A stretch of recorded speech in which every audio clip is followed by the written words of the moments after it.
talk to you about the essay contest. The state federation presidents were sitting around one day and we thought, what can we do to help young people think about these issues? And we came up with an essay contest. And so this is the third year that we're doing it. And it's open to all the federations. Some of them have done it, some of them have not. But if you turn to page 24 in your booklets, you'll see a picture of all the winners of each of the states. So we have 15 essays that we judged. Each state had their own contest. The rules and rubric were the same, and they picked their winners and sent them to the federation committee that judged them. So then those of us that were on the committee, we judged the 15 essays and chose the top elementary and the top high school essay. And I want to tell you, they were excellent. They were wonderful. And it's so exciting to read what these young people are thinking, and they're really deeply thinking about these issues. So we can be very proud of all 15 state winners. And those 15 state winners came from school winners and church winners. And so I don't know how many essays in total were written for this essay contest, but it's very exciting because every year it gets bigger. So I want to encourage you, if you are in a state that has a federation, you're certainly able to enter the contest that way. If you're not in a state that has a federation, you can enter it anyway. We'll figure it out how we're going to do it. But if you're a pastor, we encourage you to use this as a confirmation project. Just enter it any way you can. Through schools, homeschoolers are invited, so it's a very exciting thing. So today I am really pleased to announce to you the winners. They're going to come up and read their essays. So the first winner is David Nissing, and you can read about him in the essay, on that page, so I don't have to do all that.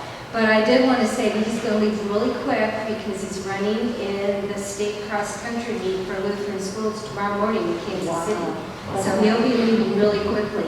So if David and his parents would come up, I would like to award him his certificate and his check for $250, sponsored by the federations, and then he'll read his essay.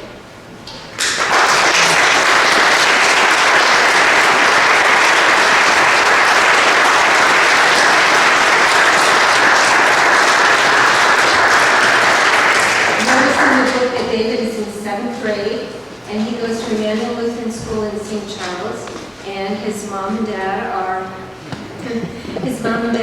are Matthew and Sarah Nissing.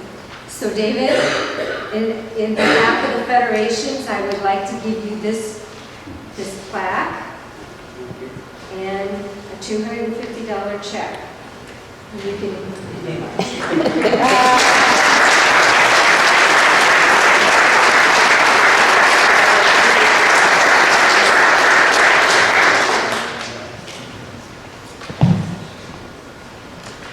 Abortion, destroying God's creation.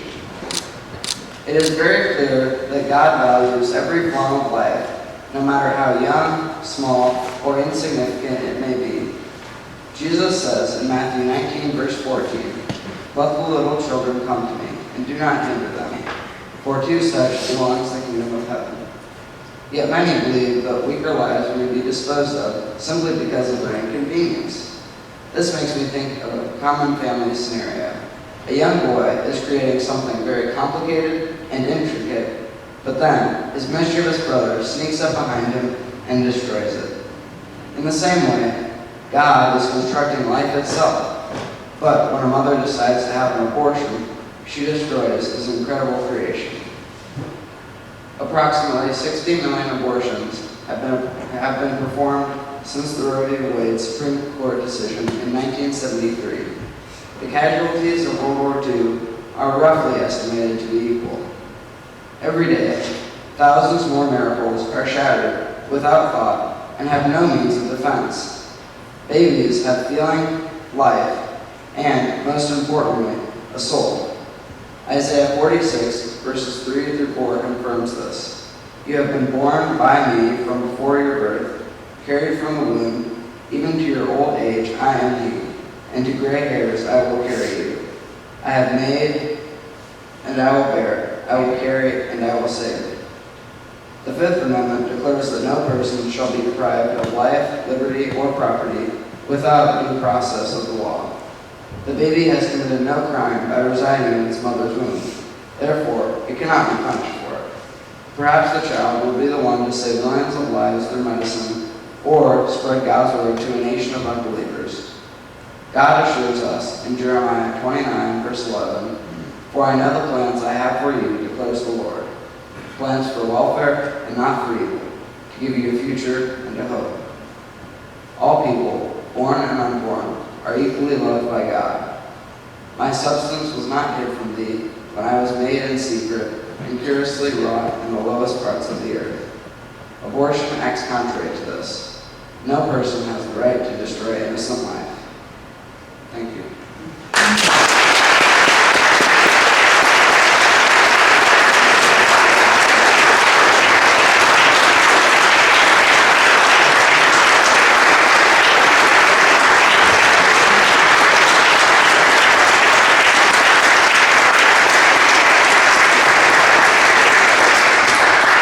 Thank you, David, and good luck tomorrow. Our second award winner is Abigail Wagner. She's the daughter of Reverend Jason and Julie Wagner, and she is a freshman at Lindbergh High School. And so, Abigail, if you and your parents would come up, I would like to present this award to you also.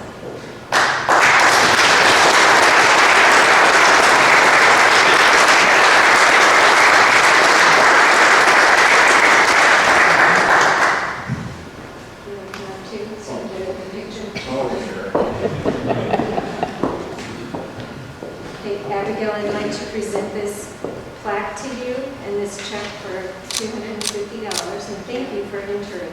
And we would so like you to read the essay.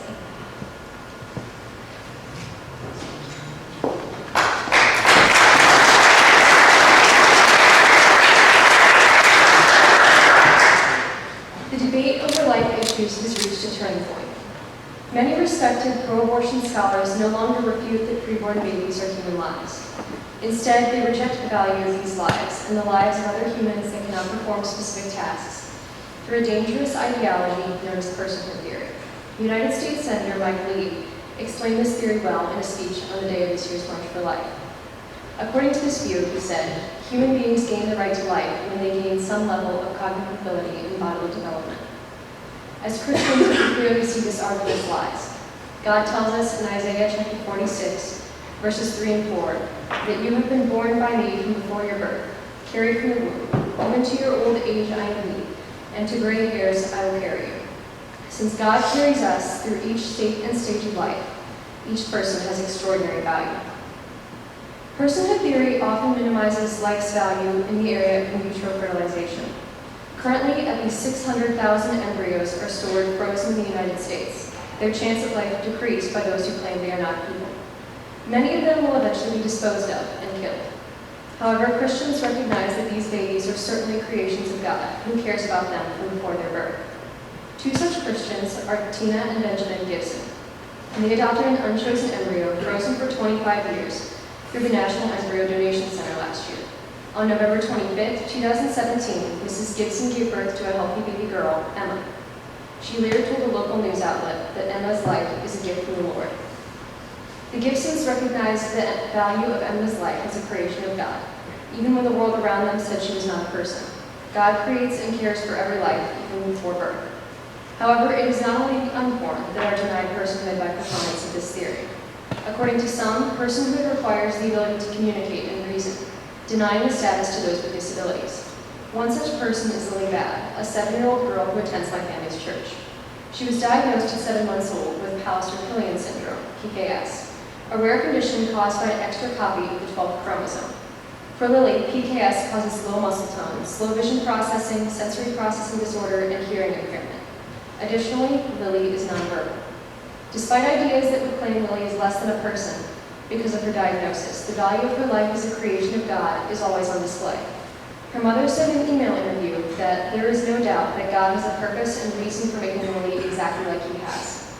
At church, Lily is loved by all who know her as someone that, just like them, is cared for by a God who will carry her throughout all her life. The final group often denied personhood are those in their final days of life. Recently, European nations have begun using euthanasia not only to supposedly provide dignified death, but also to eliminate those who they deem unworthy of life.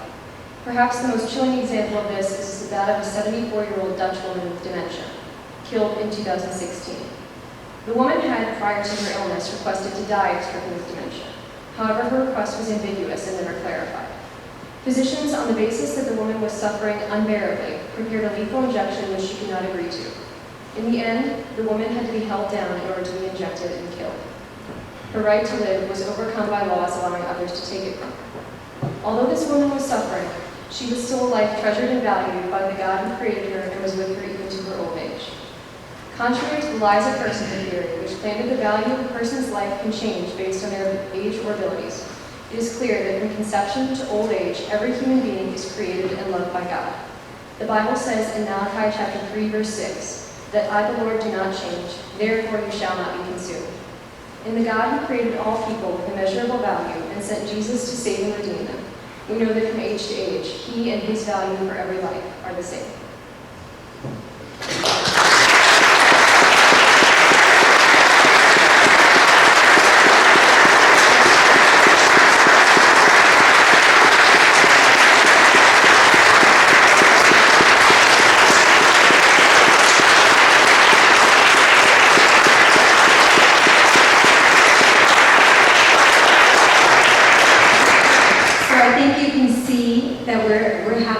Ahead of us. We have some good thinkers coming up.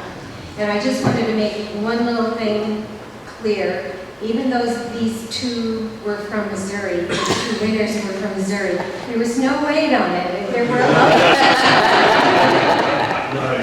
So be sure you send your essays in.